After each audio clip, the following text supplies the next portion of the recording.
Good afternoon. Welcome to our weekly livestock market update. I'm Brownfield anchor reporter Megan Grebner. With us is University of Missouri, Scott Brown. Good afternoon, Scott. Good afternoon, Megan. This is our last show of 2017, and as we kick things off today, it's been a really slow week on the markets. So as we get into that, talk to me a little bit about what we've been seeing. Yeah, so frankly, when you look at all the markets have been incredibly quiet this week. Cash hogs, I would say, basically flat for the week. Fed cattle maybe showing a little weakness, but we frankly haven't moved many cattle. When you look at the future side of those two markets as well, nearby futures have moved very little from the beginning of the week to where we sit here today. So it's just been incredibly light. When you look at the feeder cattle side, frankly, many of the markets have been closed for the holiday season as well. So we haven't seen many trades occurring on the feeder cattle side as well. So an incredibly slow week to finish 2017. If we look at the wholesale side of the equation, though, we get a little bit of movement. The choice beef cutout value was up a little more than $2 for the week. That still is only roughly puts it at a level that is equal to where it was a year ago at this time. The pork cutout value up 55 cents, so not a lot of move there, but at least that's a little bit of change from where we've been seeing with what had been weaker bellies and weaker ham prices. But yet that pork cutout value is still nearly 6% below where we stood a year ago at this time. So a little different story than maybe where we were at a couple of months ago when we were talking about those wholesale prices actually being higher. But it has been just an incredibly slow week for market news. And I will say, too, when we talked on Friday, last Friday, cattle on feed report came out. The quarterly hogs and pigs report came out. And I was expecting Tuesday, when markets reopened after the holiday, to see a lot of red. We saw none. In fact, we saw sharp gains on the opposite side of things. Does that have, is that one of the things that when we're seeing such light trade volume, it doesn't take much to move the market one way or another? Well, I certainly think you had folks who were perhaps not quite as in tune with markets this week as normal. So we'll wait and see. I look back at those reports and for sure we were talking about the bearishness of both of those reports.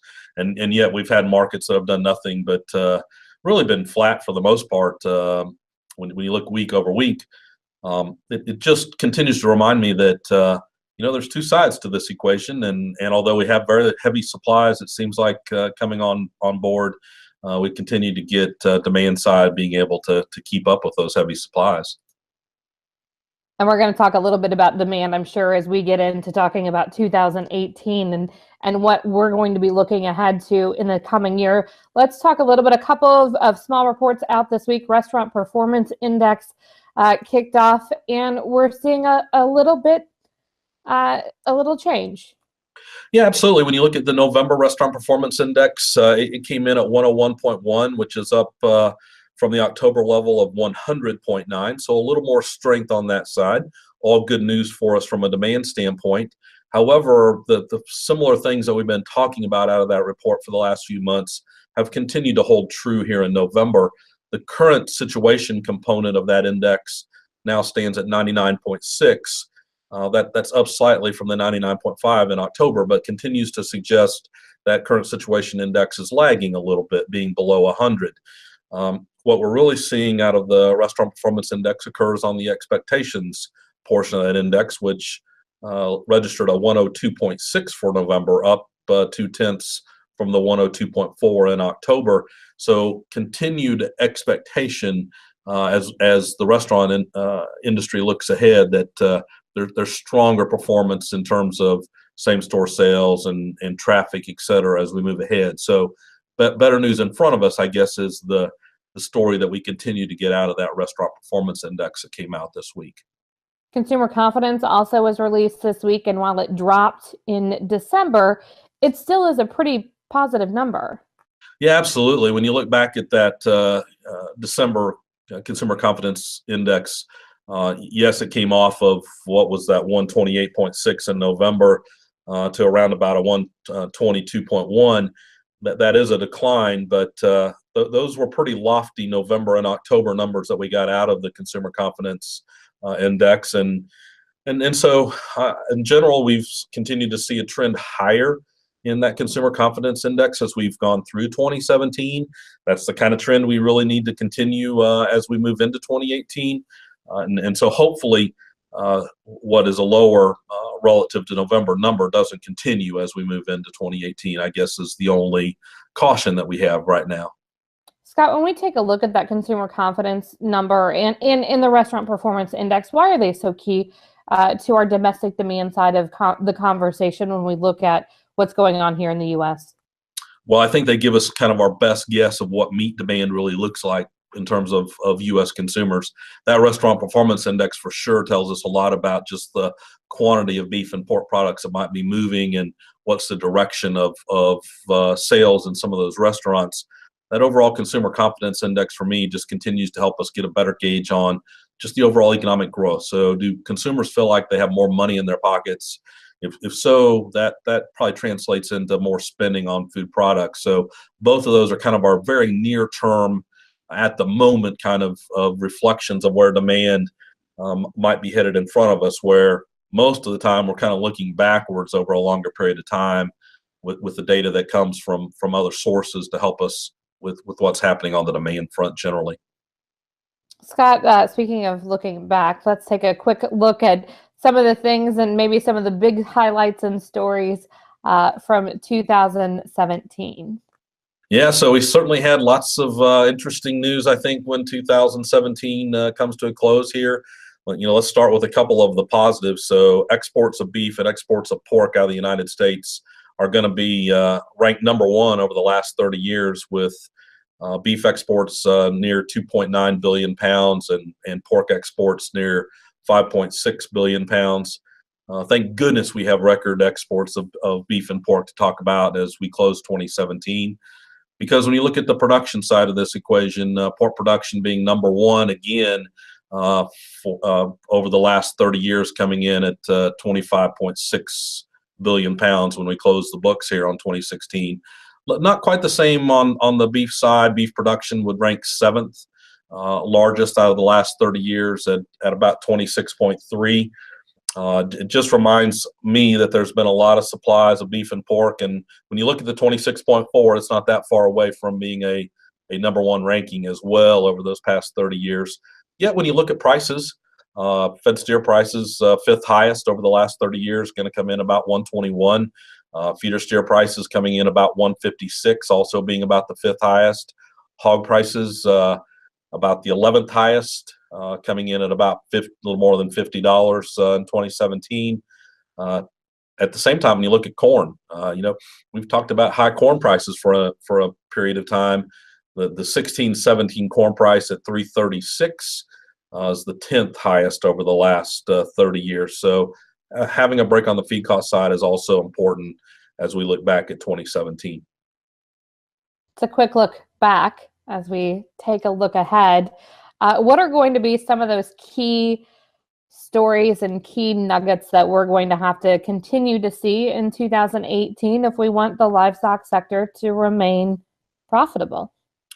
Well, I think it's number one important to realize that supplies of beef and pork are going to continue to expand in 2018. So if we're going to talk about reasonable profitability in those sectors, we're really focused right away on the demand side. I'll remind us all the time that let's hope that in 2018 beef exports and pork exports set another record. So we tape this a year from now, we can talk about 2018 being record levels, because we're going to need to push more exports of beef and pork onto world markets, I think, to help us on the price side. Domestic demand, so for me, I don't think we want to underestimate just how helpful the general economic growth that we've seen, the general economy and its growth in 2017 was to meet demand. We need that to continue into 2018. Some of the things that I think currently set here in front of us suggest that 2018 could be another good year for us on the demand side, or the general economy side, and ultimately demand. But those are really the two. And of course, we always talk about weather when we look ahead. And for me, that weather comes in really two forms. Number one, are we going to put another large corn and soybean crop in the bin come fall of 2018? And secondly, what's the pasture condition look like out there? I don't want us to forget that 2017 had a lot of good pasture conditions for many parts of the U.S., barring really the northern plains. And so I think that factored into also what happened in terms of growth in the cattle industry as we look into 2018. We talk about demand, we talk about exports and some great opportunities for U.S. beef in the global marketplace. Do we get a little worried about increased competition in 2018? Well, certainly the rest of the world, you can look to Australia, New Zealand, for example, where I think cattle numbers are going to start to turn higher. You can always look at Brazil as potentially providing some competition for us. We've seen some trade agreements that might suggest more EU pork, for example, going to Japan. Don't think that competition doesn't exist in the rest of the world. I sometimes will continue to repeat that right now where we sit in these industries, it's those that produce the most efficiently are the ones that are going to be in business long term. And that statement is not to be meant just for producers in your state, the U.S., but it's the world. And so we do have competition coming from the rest of the world, and we don't want to forget that working on the cost side of the equation could be really helpful in 2018. Scott, anything else this week? I think we've covered the major topics, as it's been a pretty slow week this week, Megan. And I'm assuming next week's going to kick off pretty slowly as well, as everybody gets their bearings after celebrating the new year. Any reports next week that we're looking and keeping an eye on? So we will get a jobs report out next Friday that we can talk about. And we're not that far away from, number one, so we'll get a final crop production estimate from USDA come mid-January, and then also won't be long before we're talking about a cattle inventory report as well. So it'll pick back up once we get through this first week of 2018. Well, it's been a wonderful 2017. We look forward to another great year in 2018. We wish everybody a very happy new year, and happy new year to you as well, Scott. Yes, happy new year to you as well, Megan. And I will say, on a personal note, you should see me for at least 2 more weeks, but my husband and I are expecting a couple of babies at the start of the new year. So if I'm not here, Tom Stever will be filling in for me while I'm on maternity leave. So hopefully we see you next week. But if not, that's why you may not see me. All right. To have our weekly livestock market update delivered to your email box every Saturday morning, visit our website. Go to brownfieldagnews.com. Click subscribe. You can also submit questions and comments there as well. And for market updates twice daily, make sure to check out John Perkins' Market Minute. Have a very happy new year, and we'll talk to you in 2018. I'm Megan Grebner on Brownfield.